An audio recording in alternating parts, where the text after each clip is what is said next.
अस्सलामुअलैकुम जी। Welcome to Institute of Corporate Training. जी, मैं आपका मेंटोर इम्तियाज से मैं बात कर रहा हूँ। हमारी आज हमारी पहली क्लास है और इससे पहले ओरिएंटेशन क्लास थी और ओरिएंटेशन क्लास के बाद आज हम बाकायदा अपने जो कोर्स पर्सपेक्टिव से कंटिन्यू करेंगे। इससे पहले आपके कोई कंसर्न हो कोर्सेज के हवाले से, कोर्स के हवाले से, कोई आप कोई सवाल पूछना चाहें तो आप पूछ सकते हैं, ताकि इसके बाद हम क्लास का बाकायदा आगाज करें। और क्लास जो है, anybody having any kind of query question, आप मुझसे बात कर सकते हैं, पूछ सकते हैं। आप अपना माइक अनम्यूट करके भी बात कर सकते हैं। चलें, हम 7 क्वेश्चन आपसे पूछते रहेंगे। इस दरम्यान में आपको कोई क्यूरीज हो, आप फिर हैंड रेज करके आप अपने सवालात को पूछ सकते हैं। हम जहां से कल हमने क्लास को प्लीज किया, उससे आगे हम फर्दर अपनी क्लास का आगाज करते हैं। अच्छा, सबसे पहले मैं डायरेक्टली टॉपिक की तरफ आ जाऊंगा। बहुत ज्यादा तमहीद, बहुत ज्यादा हम इस चीज की तरफ नहीं जाएंगे कि आ, जो है डिटेल से हम थ्योरीज को पढ़े। हम थ्योरीज को, अब हम प्रैक्टिस को थ्योरीज के साथ रिलेट करें। नॉर्मली अगर मैं बात करूं सिंपल से स्टांस के साथ, मैं स्टार्ट करता हूं कि हम यहाँ पे जब इनकम टैक्स ऑर्डिनेंस 2001, हम बेसिकली जो बुक्स को रेफरेंस लेंगे, इनकम टैक्स ऑर्डिनेंस है, आप में से बहुत से लोग जानते हैं, कुछ लोग प्रैक्टिस भी कर रहे होंगे। इनकम टैक्स रूल्स, मैं शॉर्ट में लिख रहा हूँ, इनकम टैक्स रूल्स 2002। हमारा जो स्कोप का होगा, हम जो नॉर्मली मैं जब भी किसी चीज का रेफरेंस लूंगा तो मैं इन बुक्स का रेफरेंस लूंगा, या हो सकता है मैं SRO स्टैट्यूटरी रेगुलेटरी ऑर्डर्स, ये क्या होते हैं, हम आगे जाके इसको भी तफसीलात से पढ़ेंगे, तफसील से पढ़ेंगे, आप में से बहुत से लोग जानते होंगे। इसी तरह हम सेल टैक्स एक्ट है 1990, रूल्स हैं इसके जो रेफरेंस है। जब भी मैं कोई चीज पढ़ा रहा हूँ, मैं अंडर सेक्शन कुछ भी पढ़ा रहा हूँ, तो नॉर्मली मैं इन्हीं ही बुक्स को रेफर कर रहा हूँ। तो ये चीजें थोड़ी सी आपने अपने जेहन में रखना है। SROs क्या होते हैं, ये चीजें आगे जाके पढ़ेंगे। नोटिफिकेशंस क्या होते हैं, तो मेरा रेफरेंस बेसिकली इन्हीं बुक्स की तौर पे होगा। हमारे अपने नोट्स भी होंगे, कुछ चीजें मैं आपको नोट्स की शक्ल में भी प्रोवाइड करूंगा। तो हम अगर स्टार्ट करते हैं, आज हम एक बेसिक लेवल से चीजों से स्टार्ट करते हैं। मैं अज्यूम ये कर रहा हूँ कि वेरी बेसिक लेवल, बहुत से लोग इन चीजों को नहीं जानते। इन कवानीन को हम बेसिकली कैसे डाउनलोड करते हैं, आप FBR की साइट पर अगर जाएं, आपको FBR की साइट पे fbr.gov.pk, आप यहाँ पे आप लैंड करें। इसके बाद आपको तमाम रेलेवेंट जो लॉज हैं, जो FBR जिसकी अम्ब्रेला के अंदर जो लॉज आते हैं, वो आपको इस प्लेटफॉर्म पे मिलेंगे। आपने इन बुक्स को डाउनलोड कैसे करना है, जैसे हम ये लीगल रिसोर्सेज हैं, ये पब्लिकेशंस हैं, ये आपके पास अवेलेबल हैं।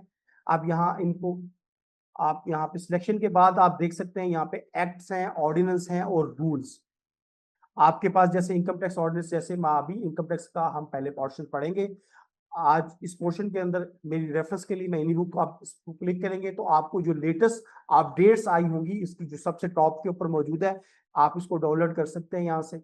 इसके अलावा अगर आप सेल टैक्स है, तमाम जो कवानीन है, आप यहाँ से डाउनलोड कर सकते हैं। इसके अलावा अगर हम बात करें कि जो स्टैट्यूटरी रेगुलेटरी ऑर्डर्स हैं या नोटिफिकेशंस हैं, आप इनको SROs को यहाँ पे, आप इस प्लेटफॉर्म से यहाँ से डाउनलोड कर सकते हैं। आप किस लॉज से रिलेटेड है, इनकम टैक्स से रिलेटेड है, सेल टैक्स से रिलेटेड है, या फेडरल एक्साइज ड्यूटी से, तो इनका बेसिकली पर्पस क्या है, ये कैसे, ये क्यों इशू होती हैं, कब इशू होते हैं, क्या ये भी लॉ का हिस्सा है। तो ये तमाम चीजें जब हम किसी भी कानून को पढ़ रहे होते हैं तो हम रेफरेंस के लिए, रेफरेंस बेसिकली क्या है कि हम FBR की साइट पे जाते हैं। मैं एक IRS का पोर्टल को ओपन करता हूं, तो मैं सबसे पहले, हमारा मेजोरिटी ऑफ द पर्सन का जो पर्पस होगा कि हम रिटर्न फाइलिंग सीखें, जो बुनियादी चीजें। लेकिन उससे पहले कुछ चीजों का जानना कि कैसे चीजें जो है एक्चुअली ये चीजें इंप्लीमेंट कैसे होती हैं। FBR जो है इन कवानीन को, अपने वो तमाम जो कवानीन जो मैंने आपको बुक्स दिखाई, उनको इंप्लीमेंट करता है डिजिटली ई फॉर्म के अंदर। इस पोर्टल के थ्रू एक जो है वो तमाम स्नैरियोज को, रूल्स को, रेगुलेशंस को, SROs को इंप्लीमेंट करता है प्रैक्टिकली। जो पॉसिबल होते हैं, हम रूल्स को पढ़ते हैं, जो चीज पढ़ते हैं उसको इस प्रैक्टिस में हमें ये पोर्टल प्रोवाइड करता है। तो मैं यहाँ बात कर रहा था कि हम इन चीजों के रेफरेंस के लिए आप बुक्स हैं, मैं बाद में साथ साथ आपको, अगर हम काइंड ऑफ बिजनेस की बात करें, जब हम कुछ चीजें हम डिस्कस करेंगे, जैसे पर्सन है, पर्सन कौन होता है? नॉर्मली हम में से बहुत से लोग ये समझेंगे कि पर्सन इज कोई समबडी जो गोश पोश का इंसान है नॉर्मली, लेकिन लॉ की लैंग्वेज के अंदर पर्सन इज डिफरेंट। देखिए मैं अभी उसी रेफरेंस को कि ये सब, ये इसकी डेफिनेशन आप कहाँ से ले रहे हैं, तो मैं इसको कानून से कैसे रिलेट कर रहा हूँ, या आप थोड़ी सी चीजों को समझेंगे। मेरे पास ये इनकम टैक्स ऑर्डर डाउनलोडेड है, और मैंने यहाँ पे सपोज आप एक सर्च करते हैं 80 सेक्शन, अंडर सेक्शन पर्सन की डेफिनेशन के who is a person, the person, law की डेफिनेशन इनकम टैक्स ऑर्डिनेंस उसकी डेफिनेशन में कहता है कि इंडिविजुअल, कोई भी इंडिविजुअल जो है वो पर्सन की डेफिनेशन में इंडिविजुअल शामिल है। Companies or association of person, यानी कि अगर पार्टनरशिप फॉर्म या कोई फॉर्म है वो भी पर्सन की डेफिनेशन में, या कोई कंपनी है, कंपनीज के लिए हमारे पास जो एक्ट है, जो नॉर्मली कंपनीज एक्ट 2017 के अकॉर्डिंग जो भी कंपनीज रजिस्टर्ड है, या इससे पहले कंपनीज ऑर्डिनेंस 1984 था, उसके अकॉर्डिंगली जितने भी लोग रजिस्टर्ड थे, that is actually coming to the definition of, अगर हम देखें तो उसकी डेफिनेशन के अंदर आते हैं। तो पर्सन की डेफिनेशन इंडिविजुअल हो सकता है, कंपनी एसोसिएशन ऑफ पर्सन है, द फेडरल गवर्नमेंट भी, फेडरल गवर्नमेंट, अगर अगर फॉरेन गवर्नमेंट की बात करें, पॉलिटिकल सब डिवीजन और फॉरेन गवर्नमेंट की बात करें, इसके अलावा पर्पस की अगर इसके फर्दर बात करें, association of person including firms, Hindu undivided families, या कोई भी कंपनी जो कंपनीज एक्ट 2017 के तहत रजिस्टर्ड थी, या इससे पहले किसी कंपनी के तहत रजिस्टर्ड कोई कोऑपरेटिव सोसाइटी है, कोई नॉट फॉर प्रॉफिट ऑर्गेनाइजेशन है, ट्रस्ट है, फॉरेन एसोसिएशन है, प्रोविंशियल गवर्नमेंट है, या लोकल गवर्नमेंट है, तो या small company, all comes into the definition of the person. तो बेसिकली जब हम बात करते हैं तो पर्सन, तो मैंने कानून को खोल के देखा, ये इनकम टैक्स ऑर्डिनेंस को ओपन किया, तो मैंने आपको किस तरह से बताया कि हम किस तरह से रेफरेंस से हम करेंगे और किस तरह से इसको इंप्लीमेंट करेंगे, ये सारी चीजें इस कोर्स का हमारा पार्ट होंगी। मैं दोबारा इस चीज पे आता हूं कि हम पढ़ रहे हैं कि द पर्सन की definition it can be individual, हम क्योंकि बिजनेस की फॉर्म पढ़े, क्योंकि जो हमारे कोर्स के स्कोप के अंदर शामिल है, हम हमारे जो स्कोप के अंदर हम किन चीजों को कवर करेंगे। देखें, फेडरल गवर्नमेंट या प्रोविजनल गवर्नमेंट जो है, उनकी रजिस्टर कॉन्स्टिट्यूशन ऑफ पाकिस्तान के अकॉर्डिंगली उनकी उनकी रजिस्ट्रेशन होती है, वो किस तरह से फॉर्मुलेशन होते हैं, वो हमारे स्कोप का हिस्सा नहीं और ना ही वो टैक्सेशन का पार्ट है।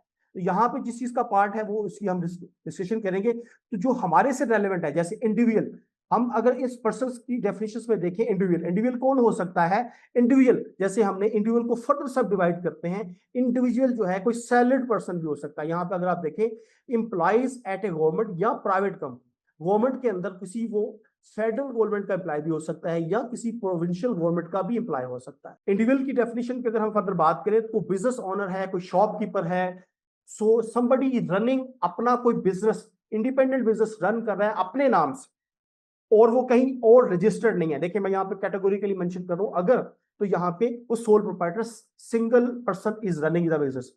तो यहाँ पे नॉर्मल बिजनेस से हट के ये इसका क्या डिफरेंस होता है? देखिए सर, हम बात हम अपनी हमारी बिजनेस की फॉर्मेशन के अंदर बात करें तो इसके अंदर फ्रीलांसर, आईटी प्रोफेशनल है, कॉन्ट्रैक्ट राइटर है, तो इंडिविजुअल की डेफिनेशन के अंदर ये सारे लोग आ जाते हैं। नॉर्मली इंडिविजुअल की रजिस्ट्रेशन कहाँ होती है? एफबीआर के साथ। इसके लिए कानून, किस कानून के तहत? Under section 181 tax payer registration की बात करेंगे।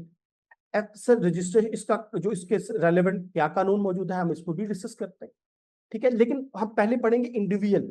अगर कोई सोल प्रोप्राइटर है या इंडिविजुअल है, तो सर उसमें क्या हो, इसके फीचर्स हो सकते हैं? पॉसिबली वन पर्सन, एक पर्सन बिजनेस को रन कर रहा है, उसके इंडिपेंडेंस तो होती है, उसके पास इंडिपेंडेंस ऑफ द वर्क, मतलब वो इंडिपेंडेंटली काम कर सकता है, मतलब ऑल प्रॉफिट बिलोंग टू, उसका सारा का सारा प्रॉफिट उसके पास आता है। बट यहाँ प्रॉब्लम यहाँ क्या आ सकते हैं कि लैक ऑफ कैपिटल, उसके पास कैपिटल का लैक कर रहा है। दूसरा, उसकी क्रेडिबिलिटी बहुत इंपॉर्टेंट होती है। क्रेडिबिलिटी नॉर्मली अगर आपका बिजनेस कहीं या एज ए फर्म या कंपनीज के तौर पर रजिस्टर नहीं है, तो पॉसिबली आपका क्लाइंट आप पे ट्रस्ट ना करे। अगर आप बहुत बड़े फॉर्म पे काम कर रहे हैं, इंटरनेशनल मार्केट के अंदर काम कर रहे हैं, आप इंपोर्ट एक्सपोर्ट करना चाहते हैं, तो आपके अपनी रिप्यूट, अपने पर्सपेक्टिव के लिए, तो हर एक चीज के अपने फीचर्स हैं, तो उसके अकॉर्डिंगली आप रजिस्टर्ड होते हैं। लेकिन इन पाकिस्तान कोई भी शॉपकीपर, कोई भी पर्सन, वो अपने आप को रजिस्टर कर सकता है, अपने बिजनेस को रजिस्टर कर सकता है एफबीआर के पास। तो that is also considered as a legitimate business. इसको हम प्रोसेस को करना भी सीखेंगे यहाँ पे जी। इसके अलावा एक यहाँ पे जो एक लिमिटेशन है एफबीआर के साथ अगर वो बिजनेस अपने आप को रजिस्टर करता है, तो सोल प्रोप्राइटर के लिए लाइबिलिटी जो होती है, लाइबिलिटी मीन लाइबिलिटी होती है अनलिमिटेड।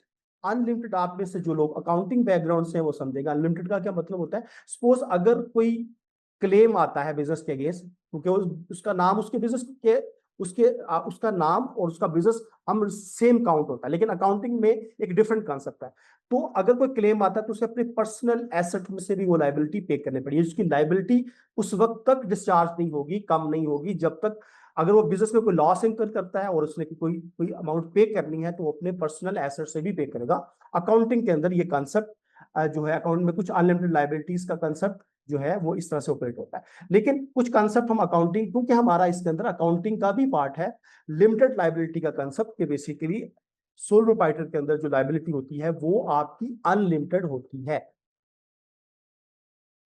लैक ऑफ कैपिटल, कुछ ड्रॉबैक्स भी हैं, कुछ फीचर्स भी हैं कि आपको सारा का सारा प्रॉफिट आपसे बिलोंग करता है। तो इसके अंदर हम दूसरा बिजनेस की अगर बात करें, एओपी, एसोसिएशन ऑफ पर्सन। यहाँ की इस एसोसिएशन ऑफ पर्सन जिसे हम पार्टनरशिप भी कहते हैं, पार्टनरशिप या फर्म, इसकी रजिस्ट्रेशन क्या होती है, कंपनी, ये इसका पार्टनरशिप एक्ट है 1932। सो अब ये बेसिकली किस तरह की किस जुरिस्डिक्शन में आती है, नॉर्मली रजिस्ट्रार ऑफिस। इसके अब कुछ जो है कुछ प्रोसेस आपके मैनुअल हैं, मैनुअल प्रोसेस के थ्रू रजिस्ट्रेशन होती है, ऑनलाइन रजिस्ट्रेशन भी है रजिस्ट्रार कुछ ऑफिस के अंदर। आपको ये बता दूंगा कि ये कैसे होता है। इसमें भी लाइबिलिटी अनलिमिटेड होती है। अनलिमिटेड लाइबिलिटी मीन कि जो सेम मैंने आपको पैटर्न बताया जिस तरह से मैं एक्सप्लेन किया, तो इसमें, हाँ, इसमें डिफरेंस क्या है सर, इसकी क्रेडिबिलिटी, आपकी जो credibility of the business is वो चेंज हो जाते हैं। Mean the people can start trusting on कि एक फोरम से रजिस्टर्ड है, इसमें मेंबर्स की तादाद 2 से लेकर 20 तक हो सकती है। इसमें एक पार्टनरशिप डीड होती है। पार्टनरशिप डीड का मतलब है this is an agreement between the partners. क्या जो पार्टनर्स जितने भी होंगे वो किस proportion of profit suppose 2 partner हैं ए और बी, और वो 50% शेयर करना चाह रहे हैं, या वो सपोज एक पार्टनर जो है वो 100,000 से कंट्रीब्यूट करता है, दूसरा 50,000 से। तो डिपेंड करता है कि उनमें क्या किस कॉम्बिनेशन के साथ उनकी जो है वो इस बिजनेस को फॉर्म करना चाहते हैं। तो ये डिपेंड करता है वो किसी भी कॉम्बिनेशन में, किसी भी एक कोई साइलेंट पार्टनर भी होते हैं। जब हम इस जगह पे पहुंचेंगे तो उसको हम डिटेल से डिस्कस करेंगे। जब रजिस्ट्रार ऑफ फर्म से आपकी जो पार्टनरशिप फर्म रजिस्टर्ड होती है तो आपको जो एनटीएन अलाउट होता है वो 7 डिजिट का होता है। तो सर, लेकिन जब ऊपर में हमने बात की अंडर सेक्शन इंडिविजुअल की बात करें तो 181 2015 के बाद आपका जो सीएनआईसी है, सीएनआईसी वही आपका एनटीएन है अगर आप रजिस्टर्ड हो। सर ये कहाँ लिखा है, मैं कुछ साथ साथ चीजें कानून के साथ आपको रिजेंबलेंस भी देता हूँ। तो हम 181 सेक्शन के ऊपर चले जाते हैं। टैक्स पेयर की रजिस्ट्रेशन, एवरी टैक्स पेयर, वो हर टैक्स पेयर की बात, shall apply in A prescribe form and in A prescribe manner for the registration. तो इसमें कमिश्नर के पास उसकी जुरिस्डिक्शन में है कि अगर वो समझता है bye fact of the case necessitated, तो वो किसी भी पर्सन को रजिस्टर्ड कर सकता है प्रेस्क्राइब फॉर्म। सर इसका क्या मतलब है, मैं आपको इसकी एक्सप्लेनेशन भी देता हूँ। फिर आगे पढ़ते हैं। From the year 2015 onward, in case of individual, सिर्फ इंडिविजुअल के केस में every person CNIC number will be उसका नेट, ठीक है, जो नेशनल डेटाबेस नादरा इशू करता है वही इसका एनटीएन नंबर कहलाएगा। दोबारा से हम अपने उसी सीक्वेंस में चलते हैं। तो एफबीआर में अगर आप इंडिविजुअल है, आपका कोई बिजनेस रजिस्टर्ड है, तो आपका सीएनआईसी भी आपका इंडिविजुअल आपका एनटीएन कहलाएगा। एओपी की फाइलिंग के अंदर से जो हम हमारे कोर्स के स्कोप के अंदर क्या चीज शामिल है, हम इस प्रोसेस को सीखेंगे भी। इसके बाद हम एओपी की रजिस्ट्रेशन, जैसे रजिस्ट्रार ऑफ फर्म से प्रॉपर प्रोसीजर्स हम लर्न करेंगे कि किस तरह से क्या डॉक्यूमेंट रिक्वायर्ड हैं, किस तरह से ये फाइलिंग होती है, और हम एओपी की टैक्स फाइलिंग भी सीखेंगे। एओपी, ठीक है। फिर जो जिस तरह से रेलेवेंट, जैसे सेल टैक्स के अंदर क्या इसकी इम्प्लीकेशंस है, वो सारी चीजें हम इसके अंदर कवर कर रहे होंगे। आगे हम लास्ट केस के अंदर आते हैं, कंपनीज। अब हम कंपनीज की बात करें तो हमारा पहले पार्ट के अंदर द कंपनीज बेसिकली क्या होता है। सो द कंपनीज फॉरम कौन से हैं जहां पे ये रजिस्टर होता है, फॉरम। तो फोरम के लिए इसके लिए है SECP, security and exchange commission of Pakistan. तो आप मल्टीपल काइंड ऑफ कंपनीज को फॉर्म कर सकते हैं। जैसे सिंगल मेंबर, अगर हम सिंगल मेंबर की बात करें, सिंगल मेंबर कंपनीज, तो आप सिंगल मेंबर के साथ सिंगल पर्सन और नॉमिनी के साथ आप कंपनी फॉर्म करेंगे, तो हम इसको प्रॉपर कंपनी की फॉर्मेशन सीखेंगे। ठीक है, इसके अलावा प्राइवेट कंपनी है जिसमें मेंबर्स की तरह 2 से 50 हो सकती है। इसी तरह पब्लिक लिमिटेड कंपनीज, इसमें मेंबर्स अनलिमिटेड हो सकते हैं। They are specific different features हैं इनके अकॉर्डिंगली। मुदारबाज हैं, फॉरेन कंपनीज हैं, इसमें भी लिमिटेड लाइबिलिटी पार्टनरशिप। देखिए, अब एफबीआर जो है वो जो एसएससीपी है वो एलएलपी की रजिस्ट्रेशन जो है वो लिमिटेड लाइबिलिटी। देखिए, हमने इस पार्टनरशिप के अंदर देखा कि वहां की लाइबिलिटी अनलिमिटेड थी, लेकिन अब एसएससीपी के साथ भी हम एक एलएलपी फॉर्म कर सकते हैं विद लाइबिलिटी लिमिटेड। अब सर यहाँ लिमिटेड का क्या मतलब है? लिमिटेड का मतलब है कि योर लाइबिलिटी मीन आपने एक कंपनी को का जो स्टार्टअप किया और आपने एक ऑथराइज कैपिटल बहुत से लोग जानते होंगे। जब हम यहाँ जाएंगे तो आपको ऑथराइज कैपिटल मीन कि the capital with which you start your business. थोड़ा सा ज्यूम ये कर लें कि मैंने कंपनी स्टार्ट करनी है और हम उसमें से 2 पार्टनर्स हैं, 2 पर्सन हैं, वो 2 मिलियन के साथ बिजनेस को स्टार्ट करते हैं और इनिशियली ऑथराइज करवाते हैं एफबीआर एसएससीपी से कि वो इतने बिजनेस के साथ, टेंटेटिव बिजनेस के साथ स्टार्ट कर रहे हैं 2 मिलियन के साथ। तो आपका ऑथराइज कैपिटल, तो आपकी लाइबिलिटी लिमिटेड होने का मतलब ये है कि आपकी लाइबिलिटी अगर बिजनेस को लॉस इंकर करता है तो यू विल नॉट पे मोर देन पे, इन केस दैट पे आप इस अमाउंट से ज्यादा आपका लॉस नहीं हो सकता। इसको फर्दर एलैबोरेट करेंगे जब हम यहाँ कंपनी की फॉर्मेशन, क्योंकि ये हमारे कोर्स का पार्ट है, कंपनीज को इनकॉर्पोरेट करना, कंपनी की कुछ कंप्लायंसेस, कुछ चीजें हम आगे जाके that is also part of course. So now हम पर्सन में जो बिजनेस की फॉर्मेशन पाकिस्तान के अंदर हो सकती है, इंडिविजुअल के अंदर सोल प्रोप्राइटर है, एओपी है और कंपनीज। तो इनकी हम एनटीएन कब गेट करते हैं? द सेम टाइम जब हम रजिस्टर्ड कर रहे होते हैं, कंपनीज फॉर्मेशन कर रहे होते हैं द सेम टाइम। इसी तरह एओपी की फॉर्मेशन के दौरान यू विल गेट। इसी तरह जब हम रजिस्टर्ड होते हैं एफबीआर के साथ, एनटीएन बनाते हैं, तो आवर एनटीएन जो होता है वो हमारा सीएनआईसी ही एनटीएन कहलाता है। अच्छा, यहां तक बिजनेसेस को समझना कि हम ये बिजनेस की इनके सेटअप और किन फॉर्म्स पे ये रजिस्टर्ड होते हैं। हम इसको आज इसी से कंटिन्यू करेंगे। हम कुछ बुनियादी चीजें प्रैक्टिकल के थ्योरीज को पढ़ने के बाद हम इसको प्रैक्टिकली कैसे कर रहे हैं, तो मैं I will take you directly to the practice की तरफ लेके जाता हूँ। विल स्टार्ट, हम प्रैक्टिस की बात करते हैं। सर, सबसे पहले हम एक, आपके पास एक क्लाइंट आता है, आप समझते हैं, या इंडिविजुअल आप अपने आप को रजिस्टर्ड करना चाहते हैं, आप अपने आप को रजिस्टर करना चाहते हैं, तो हमारे पास हम सबसे पहले irs.fbr.gov, आप इस फोरम पे जो है आप लैंड करते हैं, आप इस लिंक के थ्रू आप पहुंच जाते हैं। अच्छा, सबसे पहले आप इस पूरे प्लेटफॉर्म को देखें, इस वेबसाइट को देखें, तो हमें कुछ चीजें, इंफॉर्मेशन, ये जो सिस्टम है, ये आईरिस का सिस्टम हमें कौन सी एक्सेस प्रोवाइड करता है। सबसे पहले हमारे एक रजिस्ट्रेशन का फॉरम है, यानी कि हम यहाँ पे अपने आपको रजिस्ट्रेशन कर सकते हैं, अपनी रजिस्ट्रेशन कर सकते हैं। तो यहाँ हम अपने बिजनेसेस की रजिस्ट्रेशन कर सकते हैं, तो पहला तो। अच्छा, दूसरी चीज अगर हम देखें, इसको हम स्क्रॉल करके नीचे जाएं थोड़ा सा, तो हम यहाँ पे वेरिफिकेशंस कर सकते हैं। जो लोग रजिस्टर्ड है, जो लोग जानते हैं, हम आप एक्टिव टैक्स पर लिस्ट सेल टैक्स के अंदर अपनी प्रोफाइल इंक्वायरीज कर सकते हैं। ब्लैक लिस्टेड टैक्स पेज जो सेल टैक्स के अंदर है उनकी अपनी डाउनलोड कर सकते हैं। Exemption certificates, notice, orders, verification आप ऐड करके, इसके अलावा कंप्यूटराइज पेमेंट की सीपीआरस को वेरीफाई कर सकते हैं, चेक कर सकते हैं, बॉस इनवाइस वेरिफिकेशन। सो ये वेरिफिकेशन का फॉर्म प्रोवाइड करता है। मैं एग्जांपल के तौर पे मैंने देखा एक्टिव टैक्स पेमेंट में किसी की सीएनआईसी इंटर करता हूँ, आई इंटर समबडीज सीएनआईसी नंबर, मैं यहाँ पे इसका कैप्चर ऐड करता हूँ, तो मुझे सपोज ये मुझे इन चीजों की डिटेल्स दे रहा है। आपका जो स्टेटस है, सपोज इनका इनएक्टिव स्टेटस आ रहा है, तो मुझे वेरिफिकेशन, ये फॉर्म मुझे एक वेरिफिकेशन का प्लेटफॉर्म भी प्रोवाइड करता है। इसी तरह से प्रोफाइल इंक्वायरीज बहुत से लोग आप जानते होंगे, हम इसको थोड़ी सी चीजों को साथ साथ लिंक करते जाएंगे, हम पढ़ेंगे कैसे। इसके अलावा इस पोर्टल पे आप ई पेमेंट, जब भी आपको कोई चालान, आपके कोई पेमेंट्स है, एडमिटेड इनकम्स हैं, आप फर्स्ट टाइम फाइलिंग कर रहे हैं, तो आपको चालान, आपका मिसलेनियस के अंदर जाके आप पेनल्टीज का 1000 इंडिविजुअल के केस के अंदर 1000, और इसके अलावा एओपी के लिए 10,000, और आप कंपनी के लिए 20,000 का चला जो है सपोज चालान जैसे बनाता है, ई पेमेंट आप यहाँ से कर सकते हैं। टैक्स आसान ऐप है, यहाँ पे आप डाउनलोड्स भी कर सकते हैं। इसके अलावा एफबीआर की मालूमात, ये आपकी तमाम मालूमात किस तरह से एफबीआर मालूमात गैदर करता है, मैं ये सारी चीजें बताता भी हूँ और आपको इन चीजों को कवर भी करता हूँ।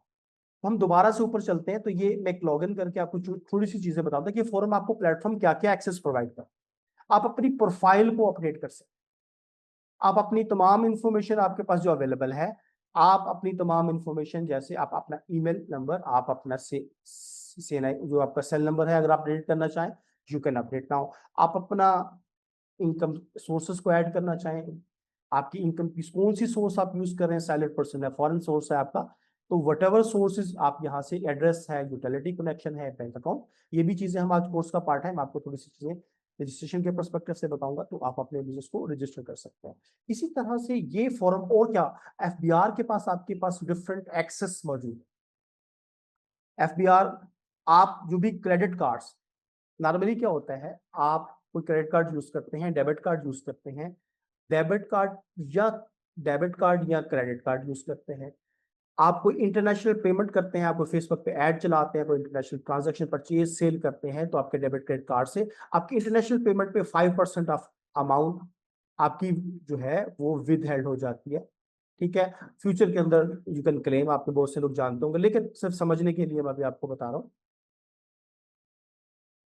इसके बाद आप कोई प्रॉपर्टी सेल परचेज करते हैं, एफबीआर के पास आपकी तमाम लैंड रिकॉर्ड से आपकी तमाम इंफॉर्मेशन मौजूद होती है। 236 के 236 सी, यानी कि आप सेल करते हैं, परचेज करते हैं, तो आपकी इंफॉर्मेशन, आपकी सीएनआईसी के अगेंस्ट जो आपकी जो इंफॉर्मेशन होती है वो एफबीआर के पास मौजूद होती है। आप कोई एजुकेशनल एक्सपेंसेस पे करते हैं, आप कोई व्हीकल बाय करते हैं, तब भी आपकी इंफॉर्मेशन, क्योंकि आप कोई चालान पे करते हैं, तो आप एक्साइज एंड टैक्सेशन को जो पेमेंट करते हैं, तो इसमें से क्या होता है कि आपकी बहुत सी पेमेंट जो है वो एडजस्टेबल होती है, एंड ऑफ द टाइम जाके आपका वो जो टैक्स आपका पहले से कटा होता है वो आपको रिफंड हो जाता है।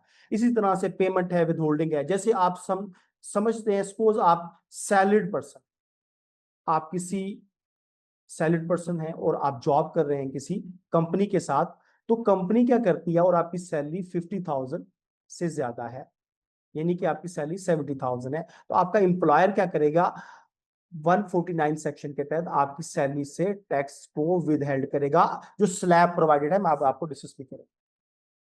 तो क्या होगा, इसकी इंफॉर्मेशन भी एफबीआर के पास होगी। आप इंटरनेशनली कोई ट्रेवल करते हैं तब भी एफआईए की इंफॉर्मेशन, यानी कि बहुत सी इंफॉर्मेशन एफबीआर के पास जो आपकी मालूमात है वो मौजूद होती है। इसके बाद अगर हम बात करें बैंक विड्रॉल्स, आपने इससे पहले देखा, जो लोग बैंक से ट्रांजैक्शन करते थे, बैंक ट्रांजैक्शंस, और वो ट्रांजैक्शन जो फाइलर नहीं थे, तो वो 0.6% ऑफ अमाउंट, एक्यूमुलेटेड अमाउंट का वो बैंक उनसे काट लेता था। एक्यूमुलेटेड अमाउंट का मतलब ये है, आपके दो बैंक हैं ए और बी, और दोनों में आपने एक में 30 ट्रांजेक्शन की, दूसरे में 40 की, तो कलेक्टिवली आपकी ट्रांजेक्शन 70,000 में, ये अकॉर्डिंगली आपके पास 0.6% के हिसाब से चार्ज हो जाएगा। तो इस फाइनेंस एक्ट, इस बजट फाइनेंस एक्ट के तहत, फाइनेंस एक्ट जो है 2000, आने वाला बजट जो 26 की बात करें, तो इसके अंदर ये रेट 1%। ये पूरी मालूमात बताने का पर्पज यहाँ पे ये है कि आप की जो इंफॉर्मेशन है वो एफबीआर के पास मौजूद होती है, जिसकी बुनियाद पे एफबीआर क्या कर सकता है, आपको, कमिश्नर आपको रजिस्टर्ड भी कर सकता है। ये अभी हम आपको बताता हूँ। देखिए कि बहुत सी इंफॉर्मेशन आपके पास मौजूद है। अभी मैं आपको जो बताने जा रहा हूँ, सबसे पहले हम रजिस्ट्रेशन करते हैं, हम अपनी, आप इस फोरम पे हम अपने आप को, इंडिविजुअल के केस की बात कर रहे हैं, हम अपने आप को कैसे रजिस्टर करते हैं। आप साइलेंट पर्सन है, या आपका स्मॉल बिजनेस, आपका कोई जैसे हमने बताया सोल प्रोप्राइटर के तौर पर कोई शॉप रन कर रहे हैं, तो आपको दो ऑप्शन नजर आ रहे हैं, ई एनरोलमेंट और न्यू रजिस्ट्रेशन। अभी मैंने आपको कानून के बारे में बताया कि कमिश्नर के पास अथॉरिटी है 181 सेशन के तहत कि वो आपको ई एनरोल करता है, आपको रजिस्टर्ड कर सकता है। किस बेसिस पे, जो आपको मैंने एफबीआर की मालूमात के बारे में बताया, मालूमात की बुनियाद पे आपको रजिस्टर्ड कर सकता है। उस केस के अंदर आपको ई इनरोलमेंट रिक्वायर्ड है। जब आप न्यू रजिस्ट्रेशन कर रहे होते हैं, तो क्या होता है कि ई इनरोलमेंट का ऑप्शन आ जाता है, कि इसका मतलब है एफबीआर, सपोज आप एक फॉर्म में काम कर रहे थे, सेक्शन 149 के तहत, अंडर सेक्शन 149 के तहत आप सैलरीड पर्सन थे, तो आपका एम्प्लॉयर आपकी सैलरी काट के क्या करता है, एफबीआर को जमा करवाता है। जब एफबीआर को जमा कराता है तो वो आपके सीएनआईसी के अगेंस्ट जमा करवाता है, तो उसकी इंफॉर्मेशन आपकी एफबीआर के पास होती है, तो वो आपको कंपल रजिस्टर भी कर सकता है, उस केसेस के अंदर एनरोलमेंट है। तो ये हम अब प्रैक्टिकल करके देखते हैं। मैंने न्यू रजिस्ट्रेशन, आप नए बंदे हैं, आप पहली दफा आपने अपनी रिटर्न फाइल करनी है, तो सबसे पहले यू नीड टू, आप न्यू रजिस्ट्रेशन पे क्लिक करेंगे फर्स्ट टाइम, तो आपको न्यू रजिस्ट्रेशन के लिए नया टैब ऐड हो जाएगा। इसके दो पार्ट है, एक बेसिक इन्फॉर्मेशन का पार्ट है और आपकी एड्रेस इन्फॉर्मेशन। ये हम कैसे एंटर करेंगे, मैं आपको बहुत ही डिटेल से और बहुत ही चीजें एलैबोरेट करके बताऊंगा। अगर आपका कोई क्वेश्चन है, आप बाइक अनम्यूट करके पूछ सकते हैं। सबसे पहले जो स्टैटिक का है, एक स्टार की तरह का ऑप्शन बना हुआ है, this is a compulsory fields. Compulsory field mean आपको ये फील्ड को फिल करना है बाय ऑल मीन, अदरवाइज ये आपको प्रोसीड नहीं करने देगा। सीएनआईसी मतलब आप 13 डिजिट का सीएनआईसी इंटर करेंगे, तो इसमें आप जैसे हैश वगैरह है, ठीक है, ये ऐड नहीं करेंगे डायरेक्टली। 14 आप जो आपका सीएनआईसी नंबर ऐड करते हैं। प्रीफिक्सेस आप अपने नाम के साथ मिस्टर, मिसिस, मिस या डॉक्टर, वटएवर जो डेजिग्नेशन एज ए डॉक्टर है, तो आप जो अलाउ ये इनमें से कोई भी यूज कर सकते हैं। अब नाम के अंदर फर्स्ट नेम, सेकंड नेम, कुछ लोगों के पास नाम मौजूद होता है। नाम फर्स्ट नेम है, सपोज एक पर्सन के 3 नाम है, मोहम्मद, पहले में वो मोहम्मद लिखता है, अली और वकास सपोज, तो हम इस तरह से इंटर करेंगे। अब पॉसिबली क्या कर सकते हैं, अगर आपके नाम के 2 पार्ट हैं, तो आप मिडिल को स्किप करके फर्स्ट और लास्ट के अंदर इंटर कर देंगे। तीसरे केस के अंदर, रेयर केसेस के अंदर, अगर आपका नाम में सिर्फ एक नाम का पार्ट है, यानी कि आपके नाम के अंदर सिर्फ एक पार्ट है, तो आप क्या करेंगे, फर्स्ट नेम के अंदर अपना नाम इंटर करेंगे, नाम इंटर करेंगे, और लास्ट नेम क्योंकि ये स्टैटिक मौजूद है और इसके बगैर आप प्रोसीड नहीं कर सकते, तो आप यहाँ पे सिलेक्शन करने के बाद, अगर आप यहाँ पे सिलेक्शन करने के बाद एक स्पेस इंटर कर देते हैं, तो पॉसिबली ये एक्सेप्ट कर लेता है। ये प्रैक्टिस या लोग, सब लोग डॉट इस्तेमाल करते हैं, लेकिन रेयर केसेस के अंदर ये सिनेरियोस होते हैं। आगे हम चलते हैं, तो सर्विस प्रोवाइडर की बात करें, तो आपका, आपके नाम पे जो मोबाइल है, जो आपका सिम कार्ड जो यूज कर रहे हैं, उसका सर्विस प्रोवाइडर या तो कौन सी कंपनी आपको जो सर्विस प्रोवाइडर है, मोबिलिंक है, टेलर है, आप उसको सिलेक्शन देंगे। फिर आप जी जो गिवन फॉर्मेट है, सेल नंबर कैसे ऐड करेंगे, आप देख रहे हैं यहाँ 0092, तो सेम फॉर्मेट को 00 के साथ आप अपने नंबर को स्टार्ट करेंगे और ये नंबर एंटर करेंगे। तो यहाँ पे एक कंडीशन दी गई है कि आप वो नंबर एंटर करें जो आपके सीएनआईसी के अगेंस्ट रजिस्टर्ड है।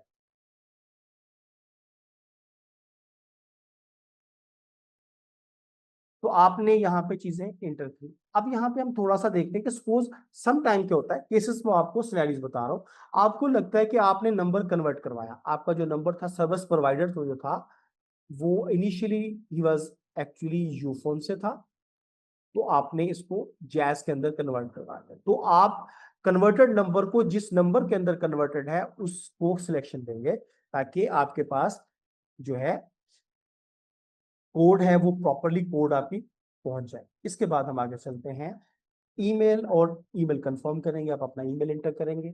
यहां तक कोई कंफ्यूजन हो तो आप सवाल कर सकते हैं, पूछते जाइए। एड्रेस की इंफॉर्मेशन देखिए, ये जो इंफॉर्मेशन आप ऐड करेंगे, इसका आपकी रिटर्न से आगे कोई खास रेलेवेंस नहीं है। इस तरह से अगर आप टाइप है, आप कोई भी टाइप ऑफ आप एड्रेस इंटर करते हैं कि आप कमर्शियल प्रॉपर्टी में रह रहे हैं, एग्रीकल्चर, सपोज आप किसी एग्रीकल्चर प्रॉपर्टी में रह रहे हैं, कैसी फार्म में लैंड है, कोई नर्सरी है, वहां रहते हैं, तो आप जिस तरह की सिलेक्शन टाइप में करेंगे, एजुकेशनल प्रॉपर्टी को सिलेक्ट करेंगे, तो उसका फॉर्म उसके अकॉर्डिंगली चेंज हो जाएगा। स्कूल कॉलेज में रह रहे हैं तो उसके अकॉर्डिंग मैं यहाँ पे सिलेक्शन करता हूँ, अगर रेजिडेंशियल प्रॉपर्टी की तो उसके अकॉर्डिंगली, कैंप है तो मैं अगर हाउस को सिलेक्ट करता हूँ तो मेरे पास हाउस की सिलेक्शन हो जाएगी। तो जरूरी नहीं है कि आप ये एड्रेस जो है आप जो देने जा रहे हैं ये आपका परमानेंट एड्रेस है, आपका टेम्पररी एड्रेस भी हो सकता है, एक्सक्यूज मी ठीक है। सर। जी जी। सर ये जो आपने नंबर लिखे है उससे पहले 2 0 लगाए हैं, तो यहाँ पे हम डबल स्पेस देके भी रजिस्टर कर सकते हैं? नहीं नहीं, कोई स्पेस नहीं, एग्जैक्टली कंटिन्यूशन होगी, 00 देंगे, एग्जैक्टली जिस तरह से उन्होंने आपको, देखिए this is kind of something कि आपको गाइडलाइंस दी जा रही है। ये गाइडलाइंस हैं कि exactly you have to follow the same pattern, यहाँ 009232 द एग्जैक्ट पैटर्न, आप इसी को फॉलो करें। ठीक है। और ये जो नेम है यहाँ पे, जो लास्ट नेम है यहाँ पे मोस्टली फादर नेम आता है। जी एग्जैक्टली, फादर नेम। अब अगर आपके नाम के 3 हिस्से हैं तो आप फर्स्ट नेम, सेकंड नेम और मिडिल नेम और लास्ट नेम पे इंटर कर दें। अगर आपके 2 पार्ट हैं नेम के तो फर्स्ट और लास्ट में इंटर कर दें, क्योंकि स्टैरिक का ऑप्शन है। अगर स्टैरिक के ऑप्शन को अगर हम देखें तो स्टैरिक कंपलसरी है, तो आपको प्रोसीड नहीं करने देगा अदरवाइज। ठीक है जी। क्या हो गया सर? Thank you. अच्छा जी, अब हम देखें यहाँ पे एड्रेस की बात करें।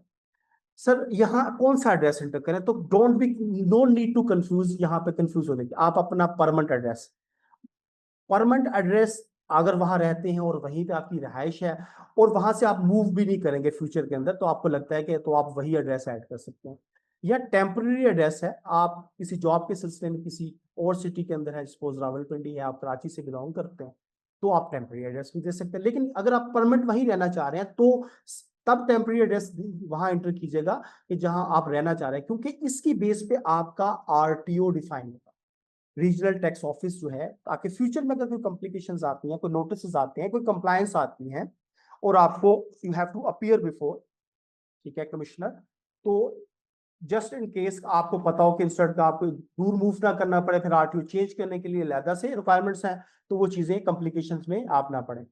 अब मैंने बात की यूनिट, आप मेजरमेंट, आप कोई भी पैमाइश आपको मरले में याद है, कनाल में आपको कोई भी यूनिट ऑफ मेजरमेंट पता है, तो सपोज मैं कहता हूँ कि स्क्वायर मीटर है, स्क्वायर फुट है। अगर एक मरले को 272 स्क्वायर फुट का एक मरला होता है, पुराने की बात करें 250 का करंटली है, आप मरले में मेंशन करते हैं, टोटल एरिया आपने 10।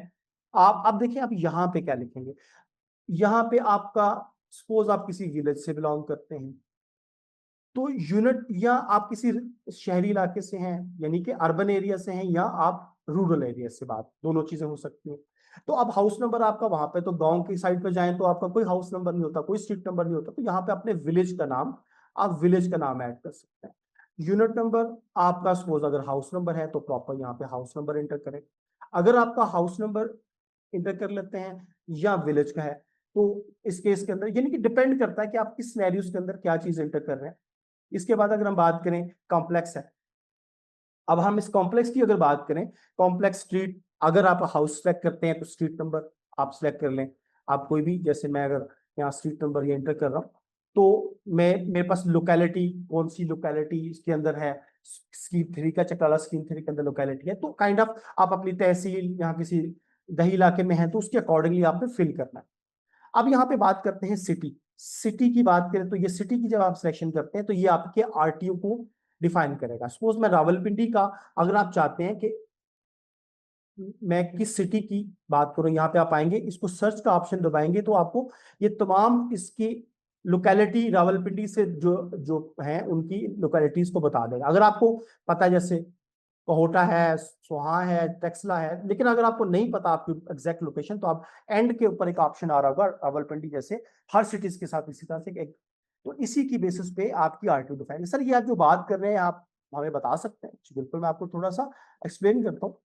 हम एफबीआर की साइट पे जाते हैं, तो आपको आपके जो रीजनल टैक्स ऑफिस हैं, regional tax of find your concern RTO, तो ये आपके आरटीओ जैसे इस्लामाबाद है, कराची, कराची के अंदर इसके डिफरेंट जोन्स हैं, कराची लार्जर, इसमें से कुछ आरटीओ हैं, कुछ एलटीओ हैं। तो ये टैक्स पर यूनिट जो आपके टैक्सेस के मैटर्स को वाउच करते हैं, चीजों को सारा कवर करते हैं। इसी तरह से आप देखें रावलपिंडी है, इस्लामाबाद के अंदर है, आप देखते जाए कराची, कराची 1, कराची टैक्स ऑफिस 1 2, इसके अलावा आप लाहौर के अंदर है, तो आपके जो नियर बाय एरियाज के अकॉर्डिंगली आपका ये आरटीओ डिफाइन हो जाएगा। 26 इसके यूनिट्स है। तो कहने का पर्पज ये है कि इसकी सिलेक्शन के अकॉर्डिंगली चीजें, कुछ चीजें डिफाइन हो जाएंगी। तो मैंने आपको बताया था परमानेंट एड्रेस एंटर करना चाहें या आप टेम्परेरी एड्रेस एंटर करते हैं, तो बोथ केसेस के अंदर आप ये चीजें थोड़ा सा कंसिडर कीजिएगा। इसके बाद अगर हम बात करते हैं कैपेसिटी, मैं इसकी सिलेक्शन करता हूं तो आपको नजर आ जाएगा। देखिए जरूरी नहीं है कि आप कैपेसिटी यहाँ पे ऑक्यूपेंट भी हो सकते हैं, आप अपने फादर के साथ रह रहे हैं तो आप प्रॉपर्टी ओन नहीं कर रहे, आप ऑक्यूपेंट हैं। अगर आप किसी की प्रॉपर्टी टेनेंट हैं यानी कि आप किराएदार हैं, तो आप अपनी इसकी सिलेक्शन कर लेंगे। और आप, क्योंकि ये शेयर है, यहाँ पे 1% मेंशन करता है, क्योंकि ये स्टैटिक के बगैर फर्दर मूव नहीं करता, तो काइंड ऑफ 1%। अगर आप ओन करते हैं, ओनर हैं, आप ओनर की सिलेक्शन करते हैं और उस ओनरशिप की प्रॉपर्टी के अंदर 4 लोग हैं जो उसको ओन करते हैं, 25%, 25%। तो आप अपने पोर्शन को यहाँ मेंशन करते हैं, या आप 100% ओन करते हैं, 100% मेंशन करते हैं। जितने प्रपोर्शन से आपकी ओनरशिप है, आप उतनी परसेंट की ओनरशिप को यहाँ पे ऐड कर सकते हैं। अब हम आगे थोड़ा सा मूव करते हैं, आपको थोड़ा सा मैं फर्दर, आप यहाँ से इसके बाद आप एक कैप्शन ऐड करेंगे, दोनों इन्फॉर्मेशन देने के बाद यहाँ से कैप्शन ऐड करेंगे। ऐड करने के बाद आपको यहाँ पे आपका जो ईमेल आपने प्रोवाइड किया, आपने अबव वहां पे ईमेल और आपने अपना सेल नंबर प्रोवाइड किया, उन पे कोड आएगा 6 डिजिट, वन टाइम जो कोड आई आपको रिसीव होगा। आप कोड को यहीं पे इनकी एक स्पेसेस बन जाएंगी, आप यहाँ पे इंटर करेंगे, सबमिट करेंगे, तो आपको अपने ईमेल और आपके जो है इस पे रिसीव होगा। अगर इसके बाद रिसीव करने के बाद जो आपका ईमेल का पोर्ट है, पार्ट है, इसके ऊपर आपको अपना मेल के ऊपर आपकी रजिस्ट्रेशन नंबर, जो आप इंडिविजुअल के केस में आपका सीएनआईसी नंबर, आपको पिन और आपका पासवर्ड रिसीव होगा। अगर आपको किसी वजह से, नेटवर्क की वजह से आपको ये रिसीव नहीं हो रहा, तो आप अपने उसी नंबर से 9966 के ऊपर स्पेस देके एक मैसेज कर दें, मैसेज लिख के MSG, और इस नंबर पे मैसेज कर दें, तो आपको नंबर पे कोड रिसीव हो जाए। अब ये चीजें करने के बाद जब आप करें सबमिट करेंगे, यहां पे सबमिट करेंगे,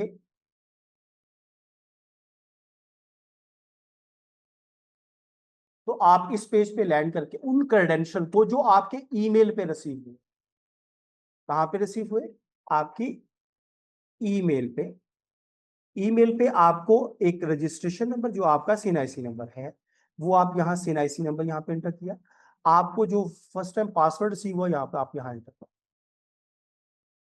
आप लॉगिन करेंगे। लॉगिन करने के बाद आप, मैं इसको लॉगिन करता हूं, तो आप इस पेज पे लैंड कर जाएंगे। अब यहाँ पे क्या है, यहाँ पे लैंड करने के बाद सबसे पहले आप क्या देखेंगे, आप यहाँ पे राइट साइड के ऊपर यहाँ आपको एक ऑप्शन नजर आ रहा होगा, ड्रॉप डाउन आपका होगा प्रोफाइल, आप यहाँ से अपना पासवर्ड भी चेंज कर सकते हैं, उनके जो मेंशन कैरेक्टर्स हैं, कैसे इंटर न्यू पासवर्ड आप चाहते हैं कि मैं अपनी मर्जी का कोई पासवर्ड अपनी सेविंग के लिए कर लूं, इसमें आपने upper case, lower case, direct, वो ऑप्शन आपको साइड पे गाइड कर रहा है कि आपने कैसे इंटर करना है। अब क्योंकि आपने एक रजिस्ट्रेशन की, तो आप अपना सर्टिफिकेट NTN, मैं यहाँ पर रजिस्ट्रेशन पर जाऊं तो मुझे वो डाउनलोड कर देगा, मैंने जिस तरह की रजिस्ट्रेशन की वो आपको ये टैक्स पेयर का एक सर्टिफिकेट डाउनलोड कर देगा। जी, यहां तक आप चीजें, हमने ये चीजें की, आपने रजिस्ट्रेशन की। अब हम दोबारा से वापस जाते हैं कि सर ये दूसरा ऑप्शन क्या कह रहा है। मैंने आपको जहां तक बताया कि FBR के पास क्या इंफॉर्मेशन, आपकी मालूमात मौजूद होती हैं, उन मालूमात की बुनियाद पे FBR आपको रजिस्टर्ड कर सकता है। मैंने कौन सी मालूमात की, आपने कोई बैंक ट्रांजेक्शन की, बैंक के अंदर आपने विड्रॉ किया, जैसे इसके अलावा कोई आपने व्हीकल बाय की, आप सैलरीड पर्सन थे, आपकी सैलरी 50,000 से एक्सीड कर रही थी, आपके एम्प्लॉयर ने जब टैक्स विदहेल्ड किया तो आपके नाम से CPR जनरेट करके आपका टैक्स जमा करवाएगा। तो इसकी इंफॉर्मेशन की बेसिस पे उसे पता है कि ही इज अर्निंग मनी और ये बंदा टैक्स नेट के अंदर आता है। इसी तरह से आपने कोई एजुकेशनल एक्सपेंसेस पे किए, आपने ट्रेवल किया, आपने बाहर ट्रेवल किया, आपने कोई प्रॉपर्टी, गैर मनकुला जायदाद आपने प्रॉपर्टी, तो उनकी बेसिस पे आपकी जो ट्रांजैक्शन है वो CNIC के अगेंस्ट आ रही होती है, और नादरा जो है वो इन्फॉर्मेशन FBR के साथ शेयर करता है। ये बहुत और भी एजेंसीज हैं जिनको ही इज बाउंड टू पे द कुछ इन्फॉर्मेशन, उसकी बेसिस पे आपको रजिस्टर कर सकता है। उस केसेस के अंदर अगर आप ई रजिस्टर्ड, अब जब आप रजिस्ट्रेशन कर रहे होंगे तो दरमियान में आपको ऑप्शन देगा ई इनरोलमेंट रिक्वायर्ड, तो उस केस के अंदर क्या करेंगे, आप वहां से स्किप करके यहाँ पे आ जाए, यहाँ उसी फॉर्म का शॉर्टर फॉर्म आपको गिवन, सेम पैटर्न के ऊपर आप CNIC इंटर करेंगे, आप सर्विस प्रोवाइडर सेलेक्ट करते हैं, CNIC number, cell number enter कर रहे हैं, कंफर्म करेंगे। याद रखें वो मेंशन कर रहा है कि आप अपना CNIC के अगेंस्ट जो सेल नंबर है वही रजिस्टर करें, वही यहाँ पे प्रोवाइड करें ईमेल। अब देखिए सेम पैटर्न से यहाँ पे भी वही होगा, जब आप ये कैप्चा एंटर करेंगे तो यहाँ पे 2 स्पेसेस बन जाएंगी, जो एक ईमेल के ऊपर आपके पास सिर्फ कोड आएगा और आपके पास एक सेल नंबर। उसके बाद आपकी ईमेल पे आपकी एक मेल रिसीव होगी जिसमें आपका रजिस्ट्रेशन नंबर, आपका पिन और आपका पासवर्ड होगा। तो एफबीआर आपको आपकी इंफॉर्मेशन की बेसिस पे आपको रजिस्टर कर सकता है। और कैसे कर सकता है, ये चीजें हमने कानून के अंदर भी देखी। कानून के अंदर अगर हम बात करें, लॉ के अंदर सेक्शन 181 टैक्स पेयर के rules, the commissioner having jurisdiction over the case. आप जिस कमिश्नर की ज्यूरिसडिक्शन में आएंगे, जैसे अभी हमने कहा आरटीओ डिफाइन होता है जब हम आप एड्रेस एंटर कर रहे थे, we necessitated by the fact of the case may also register a tax payer in the prescribed form and manner. तो मतलब दोनों केसेस के अंदर आप रजिस्टर्ड हैं, आप दोनों केसेस के अंदर ही रजिस्टर्ड हो जाते हैं। आप सबमिट करते हैं तो आप तब भी आपकी एनटीएन और सेम पैटर्न के ऊपर आपको रजिस्ट्रेशन करते हैं, तो आप इस जगह पे लैंड कर जाते सर ये सिर्फ इंडिविजुअल की रजिस्ट्रेशन थी? हैं। जी, मैंने अभी आपको बता रहा था, ये इंडिविजुअल की बात थी। और सोल प्रोप्राइटर कोई बिजनेस, इंडिविजुअल के अंदर अगर हम बात करें, इंडिविजुअल के अंदर समबडी इज एम्प्लॉई, जो जिसमें गवर्नमेंट का एम्प्लॉय है या किसी प्राइवेट सेक्टर का एम्प्लॉय है, कोई फ्रीलांसर है, कोई प्रोफेशनल है, कोई डॉक्टर है, लॉयर है, अकाउंटेंट है जो सोली वर्क कर रहा है, ठीक है, या बिजनेस, कोई आप अपना बिजनेस रन कर रहे हैं, इन दोनों केसेस के अंदर ये आप अपनी रजिस्ट्रेशन करेंगे। आप टीचर हैं, आप गवर्नमेंट एम्प्लॉयमेंट किसी भी सेक्टर में काम कर रहे हैं, तो आप इसी तरह से रजिस्ट्रेशन आप अपनी करेंगे एफबीआर के साथ। You got my point? Sir अगर एक बंदे की दुकान है और उसका दूसरा भाई भी है, वो जब रजिस्टर करेंगे और जब शेयर की लिखने की बात आएगी तो वो 100% लिखेंगे या 50% आपको लिखेंगे? देखिए, जब हम सोल प्रोप्राइटर की मैं बात करूं तो मतलब है वन। तो यहां जब मेंशन करने की बात आती है तो उसका मतलब है कि 1 पर्सन इज रनिंग बिजनेस। वो तो आपकी, देखिए वो अरेंजमेंट एफबीआर को तो नहीं पता ना आप कि आप क्या कर रहे हैं। आप क्या करते हैं, आपने इसको हम ये कह सकते हैं कि अनरजिस्टर्ड पार्टनरशिप कह सकते हैं। आप क्या होता है, लोग क्या करेंगे, आप अनरजिस्टर्ड पार्टनरशिप कहलाएगी। आप पर्सनली अपने लेवल पे आप अपने टर्म्स एंड कंडीशन डिफाइन किए हैं, वो अपनी रिटर्न में उतना पोर्शन ऐड कर देगा, उसी बिजनेस के हवाले से कर सकता है जो दूसरे केसेस के अंदर। या वो अपने पार्टनर को रजिस्ट्रेशन, अपने इस बिजनेस को एज ए पार्टनरशिप रजिस्टर करना चाहता है या एज ए कंपनी रजिस्टर करना चाहता है, तो वो भी फॉर्म यूज कर सकता है। लेकिन यहाँ पे क्या होगा, उसका जो स्टेटस है एफबीआर के पास वो सेम सोल का ही आ रहा होगा।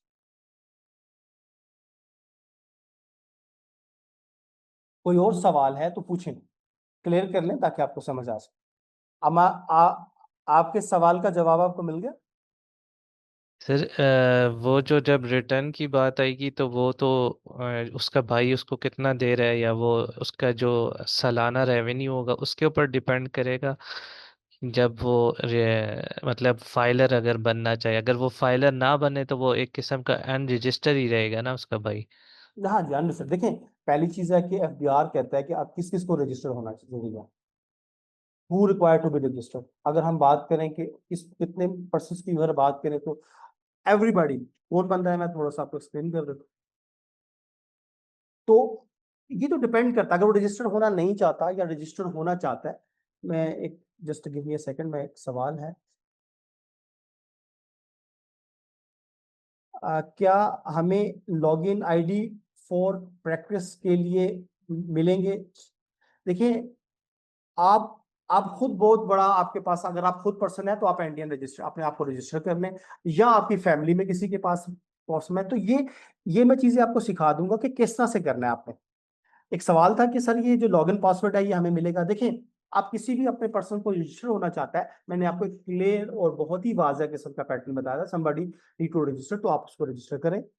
और अगर हम अब पुराने सालों की जो रिटर्न है उसको रिवीजन के केसेस के अंदर जाके बहुत सी प्रैक्टिस करेंगे। मैं इसका पूरा पैटर्न आपको समझा दूं।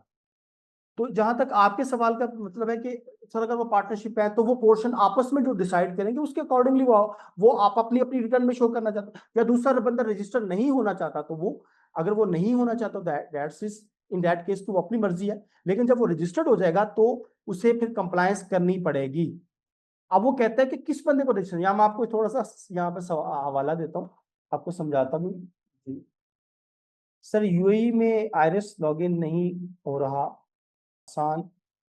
अच्छा चलिए मैं आपको ये बता दूंगा, यूएई के अंदर अगर चीजें कुछ इस तरह की पैटर्न है तो वहां पे might be there few issues, मैं आपको इसके बारे में गाइड कर दूंगा। क्लास के जो टेम्पो है वो थोड़ा सा बाकी जो इस तरह की जो चीजें हैं इंशाल्लाह ये कोई बड़ी बड़ी चीजें नहीं है। ये किस तरह से होता है, आप डिफरेंट ब्राउजर की जब एरएस की बात होती है तो ये बहुत सी ब्राउजर्स को भी रेकमेंड करता है कि आप किन ब्राउजर्स पे इंटर करें, ओपन करें, या आप वीपीएन ऑन करके ओपन कर लें, या देयर आर मल्टीपल थिंग्स जो आप इन चीजों को, लोकेशंस को, चीजों को, तो फिर ये मैं चीजें आपको एंड पे गाइड कर दूंगा क्वेश्चन आंसर सेशन के अंदर, मैं आपको बता रहा हूँ। अब यहाँ पे ये क्वेश्चन ये है कि किस बंदे को रजिस्टर्ड होना चाहिए एंड टैक्स रिटर्न्स के लिए, किस बंदे, every company, every person other than company whose taxable income for the tax exceed the minimum amount that is not chargeable to tax।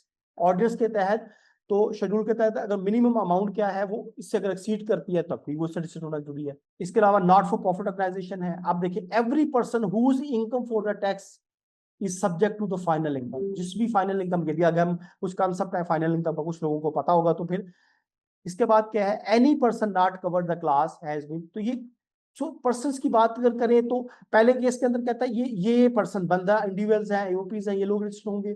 उसके बाद वो कहता है कि अगर क्लेम है, अगर वो कैरी फॉरवर्ड लॉस करता है तो उस केस के अंदर कोई रजिस्टर होना जरूरी है। या जिसके पास 500 स्क्वायर यार्ड से ज्यादा की प्रॉपर्टी है, फ्लैट है, किसी रेटेड एरिया के अंदर, तो भी रजिस्टर्ड होगा। अगर उसके पास 500 square yard location rating areas के अंदर इमोल प्रॉपर्टी है, या एक फ्लैट है उसकी कवरेज एरिया बता रहा है, अगर उसके पास 1000 सीसी की गाड़ी है, या एनी पॉइंट ऑफ टाइम पे अगर उसने कभी लाइफ के अंदर एक दफा एनटीआर बना दिया तो उसे टैक्स फाइल करना उसके ऊपर लाजमी है। ये फर्दर भी कंडीशंस हैं, लेकिन यहाँ सिर्फ समझाने का यहाँ पर्पस था कि कंडीशन है, यहाँ बहुत डिटेल से इसको पढ़ेंगे, लेकिन क्योंकि आज हमारे टॉपिक के अंदर कुछ चीजें थी तो मैंने उसके अकॉर्डिंगली एक्सप्लेन कर दिया।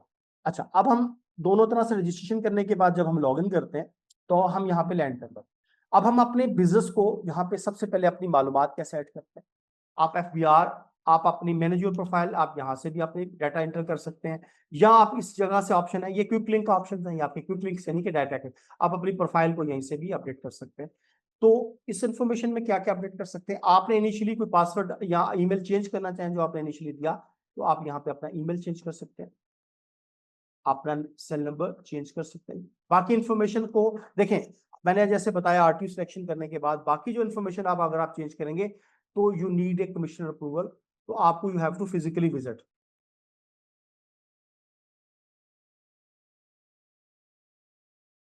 तो कुछ चीजें मैंने पहले आपको बताई, तो वो उसकी इम्प्लीकेशन कैसे हो रही थी तो मैंने बताई आपको, तो वैसे हो रही थी। अब आप क्या करेंगे, अपने आप को रजिस्टर कर रहा हूँ या आपको रजिस्ट्रेशन का प्रोसेस बता रहा हूँ कि दो वे से रजिस्ट्रेशन होती है। आप इनकम सोर्स मेंशन करें। सपोज आपका इनकम का सोर्स क्या है, आपका अदर सोर्स है, आप बिजनेस सेंटर कर, आपने ओके किया, इसका मतलब है कि आपका बिजनेस अदर सोर्स और इनकम भी है। आप फिर अपना बिजनेस ऐड करेंगे, कैसे एंटर करेंगे, आप अपने बिजनेस को रजिस्टर कर रहे हैं एफबीआर के साथ। तो हमने क्या किया, आप क्या करेंगे, सबसे पहले अपना बिजनेस का नाम, सपोज आपने, आपका कोई कैटल फॉर्म है, आप वो एंटर कर लें, या आप कोई इंस्टीट्यूट रन कर रहे हैं एजुकेशन का, आपकी एकेडमी है, एजुकेशन सपोज XYZ एकेडमी है,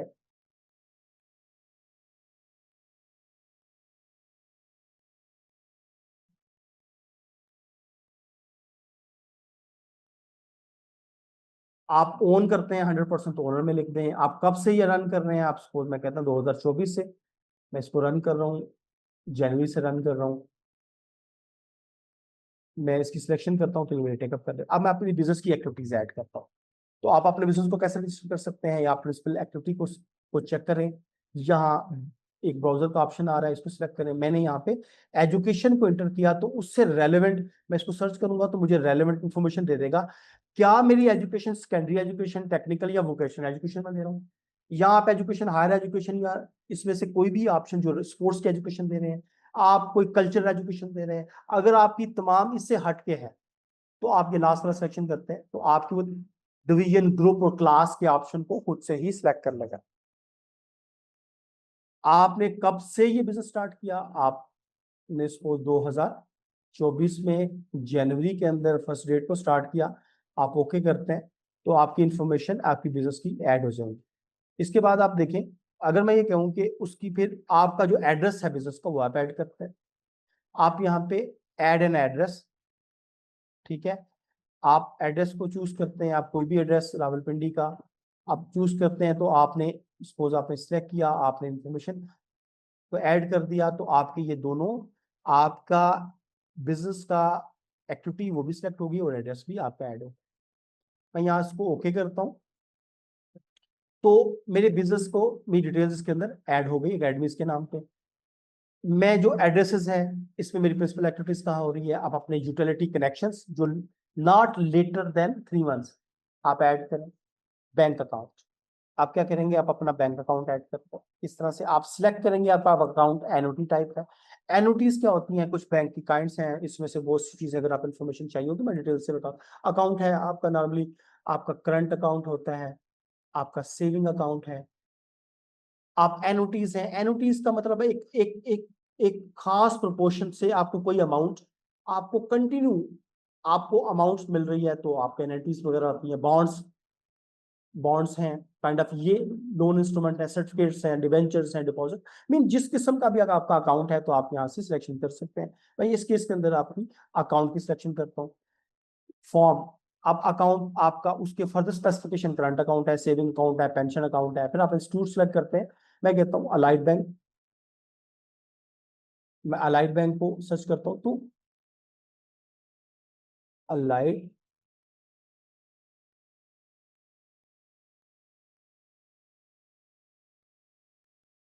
आपकी सिलेक्शन हो सकती है। In this case don't find any your desired options. तो बेसिकली हम बैंक अकाउंट में कैसे एंटर करेंगे, आपको ये चीजें आपकी सिलेक्शन में आ जाएंगी। सिलेक्ट करेंसी, आप अपनी किस करेंसी में ये बैंक अकाउंट अपनी क्या मैंडेट कर रहे हैं, आप किस कैपेसिटी में, आपके 100% ओनर में, आप ओनरशिप है तो 100% आपका शेयर ओनरशिप है तो कितने शेयर के अंदर, तो ये आप डाटा एंटर करेंगे तो आपकी ये इन्फॉर्मेशन भी आपके पास आ जाए।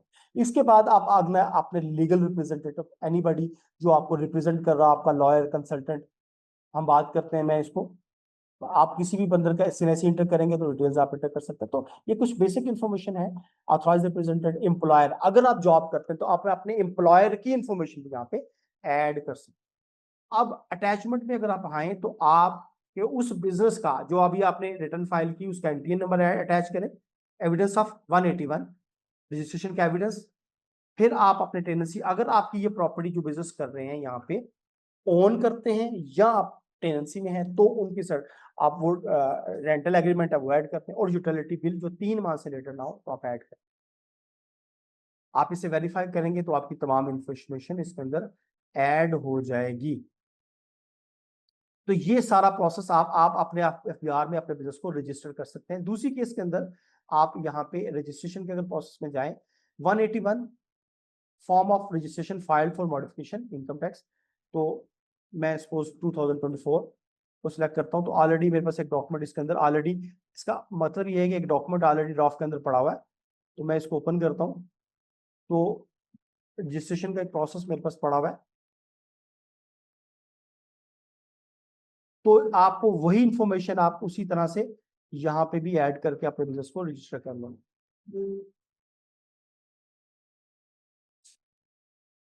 अटैचमेंट की बात करते हैं, जब हम आप अपने बिजनेस को ऐड कर रहे होते हैं अटैचमेंट, तो आपको मैं दोबारा से यहाँ दिखा देता हूँ। अटैचमेंट का मतलब है 181, आपका ने अभी एक एनटीएन बनाया, आपको अभी जो डॉक्यूमेंट आपने जब रजिस्ट्रेशन की, आप NTN, normally this is not actually एक एफबीआर जो है ना, इसको सीरियस कंसर्न नहीं होता है इस चीज के ऊपर। आपका एनटीएन की जो फाइल है, जो आपने सर्टिफिकेट है वो अपलोड कर दें। इसके बाद आपकी टेनेंसी ओनरशिप का आप रेंटल एग्रीमेंट है, अगर उस प्रॉपर्टी पे आपने प्रॉपर्टी पे रेंट पे रह रहे हैं तो रेंट का एग्रीमेंट, अगर ओनरशिप में है तो ओनरशिप पे डॉक्यूमेंट, और पेड यूटिलिटी बिल्स, आपने utility paid utility bills of last 3 months पे, आपके इलेक्ट्रिसिटी गैस के मीटर्स के बिल्स हैं वो उनमें से लेटेस्ट 3 माह से लेटर नहीं होने चाहिए, वो ऐड कर दें, तो आपका आपका बिजनेस यहाँ पे रजिस्टर्ड हो जाएगा। आप प्रोफाइल इंक्वायरी में जाएंगे, आप क्या करेंगे, जब इसको क्लोज करेंगे तो आप अगर यहाँ से जाके कुछ टाइम के बाद यहाँ जाएं, अगर आप प्रोफाइल इंक्वायरी करते हैं, सपोज मैंने एक बिजनेस को शायद रजिस्टर किया, सॉरी, हम एक, अगर हम यहाँ पे जाके प्रोफाइल इंक्वायरी करें, SNIC इंटर करता हूँ सपोज, आपको यहाँ पे आपका बिजनेस की रजिस्ट्रेशन यहाँ पे नजर आ जाए, क्योंकि मैंने इसको एक एग्जांपल के तौर पे किया, तो आपको यहाँ पे, तो इसका मतलब आपका बिजनेस। अब हम चाहते हैं एक और चीज, आपके पास एक केस आता है, नॉर्मली क्या करते हैं हम लोग, चाहते हैं कि मैं अपनी जो शॉप है, मैंने जो बिजनेस स्टार्ट किया, जो बिजनेस था, जो मेरा बिजनेस था, सपोज कौन सा बिजनेस था, सपोज मैंने हॉट एंड स्पाइसी के नाम से एक मेरा होटल था, तो मैंने इसको, मैं चाहता हूं कि मेरे पास जो पेमेंट्स आए, मेरा ये जो हॉट एंड स्पाइसी के नाम पे ही मेरा बैंक अकाउंट भी ओपन हो। तो आप क्या करेंगे, आपने जब एनटीएन, ये आपने रजिस्ट्रेशन कर ली, तो आप क्या करेंगे, एक एनटीएन की कॉपी लेंगे, इसकी यहां से डाउनलोड हो जाएगा, आप अपनी प्रोफाइल इंक्वायरी करेंगे, उसको डाउनलोड कर लेंगे, ये 2 डॉक्यूमेंट आ जाएंगे। फिर आप अपना एक लेटर हेड बनाए, लेटर हेड जो हॉट एंड स्पाइसी के नाम पे होगा, जिसमें क्या होगा, आपका क्लियरली लोगो अगर आपकी साइट पे मौजूद है, एड्रेस जो आपने वहां दिया वो मौजूद हो लेटर हेड के ऊपर, और उसके ऊपर सोल प्रोप्राइटर लिखा हो। और चौथी चीज, आपने स्टैम्प बनवानी, जिसके ऊपर साइडों पे सोल प्रोप्राइटर लिखा हो, आपकी स्क्वायर में है, राउंड में है, ये मैटर नहीं करती, सोल प्रोप्राइटर लिखा हो। अब ये 4 चीज लेके बैंक में जाएंगे, तो बैंक आपको इस बिजनेस के नाम से बैंक अकाउंट ओपन कर दे।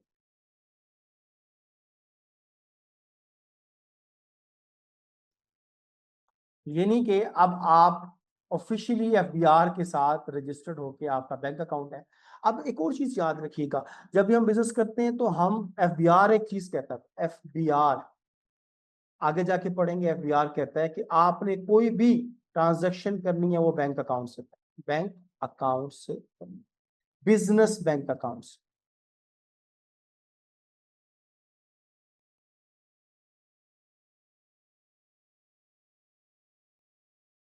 कहाँ पे है सर, 114A, हम देखते हैं थोड़ा सा। दूसरी चीज, अगर आपका, आपने जो ट्रांजैक्शन की उस पर टैक्स विद हेल्ड अगर करता है, टैक्स कलेक्शन एंड डिडक्शन करने नहीं करेंगे, तो मैं आपको 3121C के तहत डिसअलाउड कर दूंगा, मैं आपके इस खर्चे को मानूंगा ही नहीं। आपके पास 174 के तहत रिकॉर्ड मौजूद हो, 6 ईयर की डिटेल्स आपके पास मौजूद, अदरवाइज फर्दर सेक्शंस हैं, जब हम आगे जाके पढ़ेंगे तो मैं आपको वहां पे एलैबोरेट कर दूंगा, अदरवाइज कंफ्यूज हो जाएंगे। तो आपने ये तमाम ट्रांजैक्शन बिजनेस के साथ, एफबीआर के साथ ऑपरेट करने के लिए आपके लिए जरूरी है कि आप अपने बिजनेस को रजिस्टर करें, अपनी तमाम ट्रांजैक्शन इस बिजनेस के प्रोसेसिंग करें।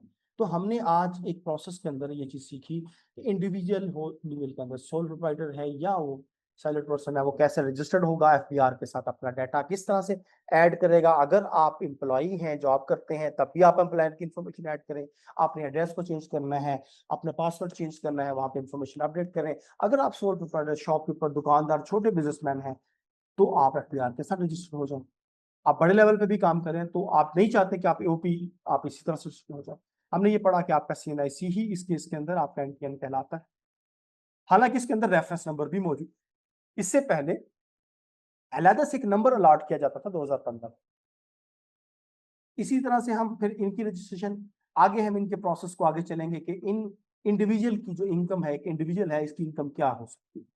सवाल है अगले क्लास के अंदर क्या होगा कि उसकी सोर्स ऑफ इनकम्स के अंदर टोटल इनकम क्या हो सकती है।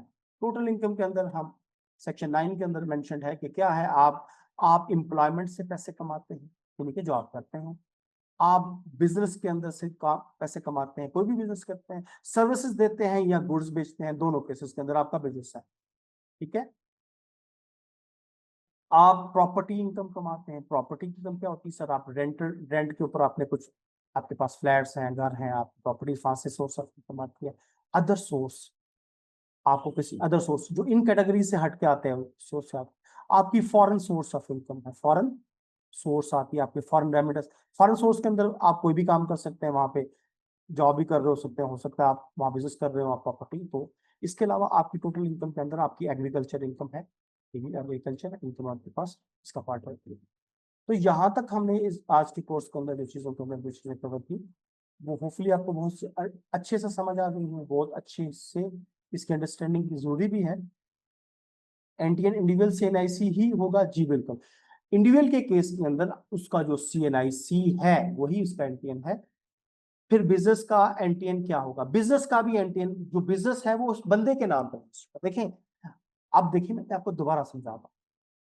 इस केस के अंदर उसका जो भी बिजनेस है वो उसके अपने नाम से है, उसमें उसका अपना नाम, उसका जो अपना जो सीएनआईसी है वही उसके बिजनेस के नाम, वही उसके बिजनेस का भी एनटीएन होगा। ठीक है जी, जो एफबीआर के साथ रजिस्टर्ड होगा। उसके लिए सेपरेट अलॉटमेंट नहीं है। जितने भी शॉपकीपर हैं, जितने भी दुकानदार हैं, जो उसको ओन करते हैं और रन कर रहे हैं, वही उनको अपने एनटीएन से ही लॉगिन होते हैं। ठीक है, इसी एनटीएन सीएनआईसी से ही लॉगिन होते हैं और अपनी रिटर्न फाइल करते हैं। ठीक है जी, जैसे मैं आपको दिखाता हूं, आपको थोड़ा और समझ आ जाएगी। मैं आपको पोर्टल पे लेके चलता हूं। अब मैंने लॉगिन कर लिया। आप देखें, अब मुझे वो, मैं रिटर्न की तरफ जाता हूँ। मैं ड्राफ्ट के अंदर एक्सपोज में एक रिटर्न पड़ी है, मैं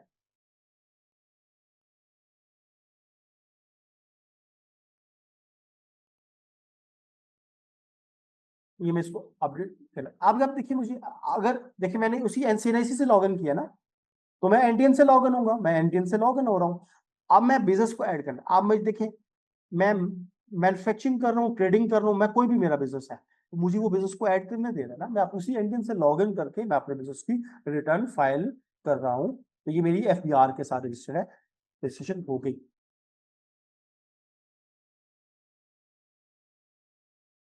जब आप आगे चलेंगे कोर्स के आगे, जब हमारा ये चीजें कवर होंगी तो ये चीजें फर्दर एलैबोरेट हो जाएंगी। कोई सवाल है तो आप क्वेश्चन करें, आज की क्लास के लिए काफी है। ये जो सैलरीड पर्सन होता है उसकी एक लिमिट होती है कि 6 लाख जैसे अभी के बजट में है, तो उससे ज़्यादा वाले जो हैं वो रिटर्न फाइल करेंगे। तो जैसे सोल प्रोप्राइटरशिप है तो उसका भी कोई लिमिट है कि वो इतने हो रेवेन्यू जनरेट हो तब वो रिटर्न फाइल करेंगे। आपको बता दूं, देखें हमारी बिजनेस को ना एफबीआर कैसे करता है, हमारे जो शेड्यूल्स है ना, शेड्यूल, इसके 13 शेड्यूल्स हैं। जो रेलेवेंट शेड्यूल बता, शेड्यूल 1 आपके रेट ऑफ टैक्सेस को बोलता है, जितने भी रेट आपको यहाँ मिल जाए। अब रेट कैसे दिए गए हैं? स्लैब्स, इंडिविजुअल हो, इंडिविजुअल हो और एओपी के लिए इसकी स्लैब, इसका स्लैब रेट अपना है। फिर सैलरीड पर्सन के लिए स्लैब, एक और स्लैब्स। कंपनीज के लिए स्टेट रेट है, 20% है, 29% है स्मॉल कंपनीज के लिए, और बैंकिंग कंपनीज के लिए 39%। तो इंडिविजुअल और एओपी के स्लैब रेट्स हैं, इनमें 600,000 तक आपकी एग्जाम्पशन हैं। उसके बाद स्लैब रेट्स हैं। तो ये शेड्यूल आपको यहाँ पे मिलेंगे। जो लोग एक्टिव टैक्स पेयर लिस्ट के अंदर नहीं होते, यानी कि फाइलर नहीं होता, उनके जो रेट्स हैं वो आपके शेड्यूल 10 के अंदर मिलेंगे। नॉट एक्ट, ठीक है, मैं अभी आपको दिखा भी देता हूँ तो आपको समझ आ जाएगा कि किस तरह से हम करेंगे। तो उनके अकॉर्डिंगली ये एफबीआर पोर्टल खुद से कैलकुलेट करेगा। जैसे वो कहता है, मैं अभी आपको थोड़ा सा एग्जांपल में ले भी चलता हूँ, थोड़ा आपको थोड़ी सी अंडरस्टैंडिंग भी हो जाएगी। आप अपना सवाल और करना चाहें तो और भी इसको एलेबोरेट कर सकते हैं, मैं थोड़ा और हम भी है कि ये जो विद हेल्ड टैक्स होता है ये अगर क्लेम करो तो किसी को आज तक मिला भी है कि नहीं? जी मिलता है। जहां आप देखें, कंप्लायंस जो अब आप करते हैं, जब आप कंप्लायंस करते हैं तो जहां हमारे पास, जब आप नॉर्मली हम क्या करते हैं, फॉर्मेलिटी फिल करते हैं रिटर्न फाइलिंग के लिए, हम ये सोचते हैं कि दिस इज एक, ये हमारे पास एक बर्डन है। लेकिन हमारे पास, मेरे क्लाइंट में से 100 ऑफ क्लाइंट्स ऐसे हैं जो इसको एक प्लानिंग करके, वो अपनी तमाम ट्रांजैक्शन को, एक्सपेंसेस को, जहां एडजस्टेबल टैक्स, जहां उसके एडजस्टमेंट मिलेगी वो क्लेम करता है, जहां जहां उसके एडजस्टमेंट रिक्वायर्ड है वो एडजस्टमेंट लेता है, जहां रिफंड रिक्वायर्ड होता है तो हम रिफंड्स भी क्लेम करते हैं। बट उसके लिए फिर क्या होता है, एफबीआर कंसर्न ही होता है कि वो आपका ऑडिट खोल कर सकता है कि ये चीजें मुझे, इसकी तमाम डॉक्यूमेंट परचेज। मैंने आपको एक चीजें बताई कि जब भी आप ट्रांजेक्शन, आप कहते हैं जी मेरा रिफंड बन रहा है, इससे पहले वो आपसे कहेगा कि आपने क्या सारी ट्रांजेक्शन बैंकिंग चैनल से की है, तो आपने तो नहीं की होंगी। मैंने आज जैसे बताया बैंक अकाउंट से करेंगे। फिर मैंने आपको बताया कि आप अपने 6 साल का रिकॉर्ड रखेंगे, आपके पास रिकॉर्ड नहीं है तो वो नहीं करेंगे। वो कहेगा कि बैंक से किए, फिर आपको फर्दर, तो उसके पास देयर आर मल्टीपल, उसके पास इंप्लीमेंट करवाने के लिए बड़ी चीज, रिफंड एक्चुअली मुश्किल होता है लेकिन होता है। अब आपको रेट है, देखिए ये पार्ट 1 शेड्यूल 1 के अंदर आपके रेट गिवन, शेड्यूल को कैसे पढ़ना है, ये जो पहली बार आ जाती है इसके नीचे ये आपके रिपीट या ऑर्डिनेंसेस या वो सेक्शन जो मनसूख हो गए, जो इससे पिछले सालों के लिए थे, जो 2019 के अंदर थे, वो खत्म हो गई, इसको आपने रीड नहीं करना। डिवीजन 1 के अंदर जब हम इसको रोल करके नीचे आते हैं, वो कहता है कि subject to the class 2 the rate of taxes imposed on income of every individual और एसोसिएशन ऑफ पर्सन, यानी कि कंपनी के लिए रेट क्या होंगे, एक्सेप्ट सैलरी पर्सन के रेट अलग है। उसके लिए क्या रेट है, वो कहता है अगर आपका स्लैब 6 लाख तक है तो कोई रेट नहीं है, टैक्स नहीं है, और अगर 6 लाख से ज्यादा है तो 15% है। सैलरी वाले के लिए थोड़ा रिलैक्सेशन आप देखें, सैलरी के लिए रेट क्या है वो आप यहाँ पे देखें। सैलरी के लिए अभी तो स्लैब चेंज हो गया है, स्लैब्स का मतलब है 6 से 12 लाख के दरमियान आपका 2.5% आपके नए रेट्स आ गए, तो इसका वो पहले पे ही 15% था, तो यहाँ पे इसका रेट। जी, इसके अलावा कोई सवाल क्वेश्चन है तो आप पूछे।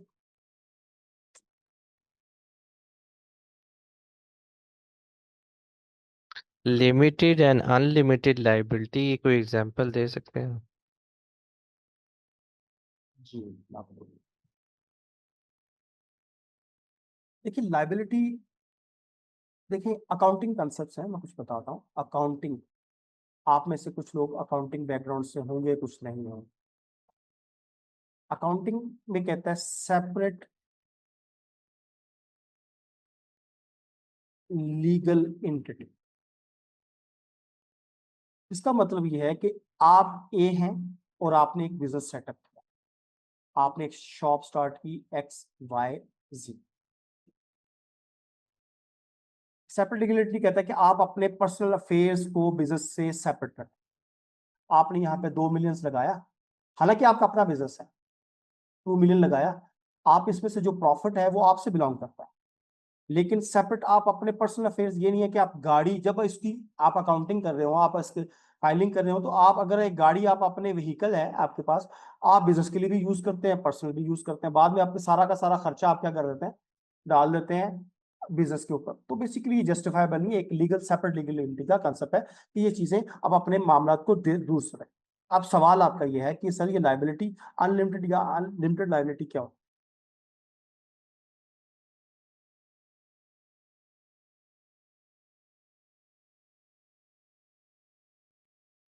अब मिस्टर ए जो हमने अभी डिस्कस किया, उसने एक बिजनेस स्टार्ट किया 200,000 से। अब सपोज उसको बिजनेस स्टार्ट कर रहा था तो उसकी उसकी बिल्डिंग के अंदर सपोज उस शॉप के ऊपर आग लग गई जी, मैं बात करता हूँ आग लग गई, सारा सामान जल गया। वो कुछ चीजें क्रेडिट पे बेचता था, उसकी दुकान के अंदर 35 लाख का सामान पड़ा था, वो सब जल गया, उसने इंश्योरेंस भी नहीं करवाई मुझे। अब जो 15 लाख उसने क्रेडिट पे चीजें खरीदी हुई थी, 2 मिलियन तो उसने लगाया, अब ये लाइबिलिटी कौन पे करे, ये पेमेंट ये अपने चाहे ये एसेट अपने पर्सनल कोई और एसेट बेच करे तो उसकी लाइबिलिटी अनलिमिटेड है। बिजनेस के पर्सपेक्टिव से इंडिविजुअल की लाइबिलिटी अनलिमिटेड इस तरह से है कि अगर कोई लॉस इनकर होता है तो वो लाइबिलिटी अपने पर्सनल एसेट से भी पे करें। ठीक है, अब हम दूसरी एग्जांपल लेते हैं, जैसे एओपी है या कंपनीज के केसेस की बात करते हैं। कंपनीज के केसेस के अंदर एओपी की बात नहीं कर रहा है, क्योंकि अंदर LLP लिमिटेड लाइबिलिटी पार्टनरशिप है, जो इसके अंदर लाइबिलिटी क्या होती है, लिमिटेड। अब जब आप कंपनी सेटअप करते हैं, बिजनेस सेटअप करते हैं, तो आप एक ऑथराइज कैपिटल पर ऑथराइज करवा लेते हैं SACPC, यानी कि हम आपने ए और बी दो पार्टनर्स थे, उन्होंने 1 मिलियन इस बंदे ने कंट्रीब्यूट कर दिया और 1 मिलियन इसने कंट्रीब्यूट कर दिया। अब बिजनेस को लॉस हो जाता है, यानी कि उन्हें पेनल्टी की मद में हो सकता है उन्होंने कुछ ऐसी कंप्लायंस नहीं की, कंज्यूमर ने उनके ऊपर केस कर दिया, कंज्यूमर ने की चीज ने हर्ट किया, जो स्पेसिफिकेशन दी तो उसमें 3.5 मिलियन का केस हो जाता। लेकिन कंपनी के केस के अंदर वो नॉट मोर देन जो जितनी अमाउंट है वो क्लेम यहां तक में सेटल हो सकता है, इससे आगे क्लेम सेटल नहीं, यानी कि लाइबिलिटी उसकी टू द एक्सटेंट तक, उस एक्सटेंट तक जितनी उसने इन्वेस्टमेंट की इज बेसिकली। समझ आ गया जी अब। सर ये इंडिविजुअल का तो ये है कि हाँ वो अपने ही एसेट से सारा पे करेगा, वो समझ आ गई। जो ये कंपनी वाले हैं, अगर इनको लॉस होता है तो आगे आपकी आवाज़ थोड़ी कट गई थी बाय। तो जो कंपनी के केसेस के अंदर क्या होगा, कंपनी के केसेस में उसकी जो लायबिलिटी होगी उस एक्सटेंड तक होगी जितनी एक्सटेंड उसने इन्वेस्टमेंट की। ठीक है जी। उस एक्सटेंड तक का मतलब है कि 2 मिलियन तक थी, जो आपने, आपको स्क्रीन तो नजर आ रही थी ना, तो आप अपना माइक चेक कीजिए। बेसिकली हमारी साइड पे थोड़ी सी चीजें स्ट्रेट फॉरवर्ड होती है, तो वो एक्सटेंड उस एक्सटेंड तक की, यानी कि अगर लॉस ज्यादा होता है तो वो आपको उस, ये जब हम कंपनीज के केसेस में कंप्लायंसेस पढ़ेंगे, देखें ये टॉपिक से हम थोड़ा सा साइड पे हो जाएंगे तो वो चीजें चेंज हो जाती है, लेकिन जवाब देना मैं इसलिए इंपॉर्टेंट समझ रहा हूँ ताकि आपकी जहन में क्लियर हो जाए कि हम पढ़ेंगे कैसे, तो वहां कैसे होता है कंपनी के केसेस के अंदर, तो वो हम थोड़ा वहां जब इस स्टेज पे आएंगे तो हम आपको इस चीज को भी कवर कर लेंगे जी। एनीवन एल्स सवाल? थोड़े से अच्छे से सवाल आने चाहिए, कुछ कॉम्प्लेक्स हो चीजें, जो जो चीजें हमने पढ़ी उससे पूछें, ताकि जो चीज हमने समझी ना, देखिए जितना आपने समझ के, आपको जो चीज हमने पढ़ाया अगर आपको वो समझ आ गया, इसका मतलब है यू आर अंडरस्टैंडिंग थिंग्स जी। चलिए सर, अगर आपका कोई और सवाल नहीं है तो हम क्लास को क्लोज करते हैं। ये हमारी क्लासेस सैटरडे संडे को हुआ करेंगे। जस्ट 1 मिनट जी, एक मिनट दीजिएगा। जी आपका जी जाकिर। अस्सलाम वालेकुम सर। जी वालेकुम सलाम। सर मैं अभी भी ज्वाइन किया, बस मैं क्लास नहीं ले सका हूँ, मैं रिकॉर्डेड लेक्चर ही लूंगा। सॉरी, मैं आज कहीं एक जगह पे बिजी हो गया। तो सर ये रिकॉर्डेड लेक्चर अपलोड करना है आपके किसी पोर्टल पे अपलोड होगा या जी हमें इसका जी लिंक सेंड कर दिया जाएगा? जी जी, ऐसा है कि अभी तो सेकंड क्लास भी हम अपलोड कर देंगे, यूट्यूब पे भी कर देंगे, और हमारा एक एलएमएस की एक्सेस है वहां पे भी कर देंगे। वैसे अगर आपका कोई सवाल है आप उससे पूछ लें, मैं आपको एक्सप्लेन कर देता हूँ। कि मैं आपका सिर्फ लेक्चर देखने के बाद अगर कोई क्वेश्चन हुआ तो इंशाल्लाह जरूर मैं आपसे करूंगा। जी जी, जिस ग्रुप के अंदर आप मौजूद हैं इस ग्रुप के अंदर भी शेयर कर दिया जाएगा। आप उस ग्रुप के अंदर ना उसको रिकॉर्डिंग लेक्चर सुन लीजिएगा। वैसे अगर आपको कोई सवाल वैसे हैं जनरल जनरल पर्सपेक्टिव से आप कुछ पूछना चाहते हो आप। अच्छा सर, मैं ये चीज पूछना चाह रहा हूँ कि मैं इस वक्त 2 कोर्सेज के अंदर मैंने एडमिशन लिया। आपका एक जो सेल टैक्स स्पेशल कोर्स है जिसमें आप सेल टैक्स की तमाम रजिस्ट्रेशन वगैरह और तमाम पोर्टल में तो रजिस्टर सेल टैक्स से रिलेटेड है, और दूसरा ये इनकम टैक्स से रिलेटेड है जिसमें मेरे ख्याल सेल टैक्स भी कवर होगा, लेकिन जी जी, सेल टैक्स उसमें स्पेसिफिक। कंप्लीट। लेकिन ये सेल टैक्स का ये वाला कोर्स है, ये एडवांस लेवल का कोर्स है, मीन के यू विल कवर। सर ये आज जो क्लास हो रही है ये सेल टैक्स एडवांस लेवल वाले की हो रही है?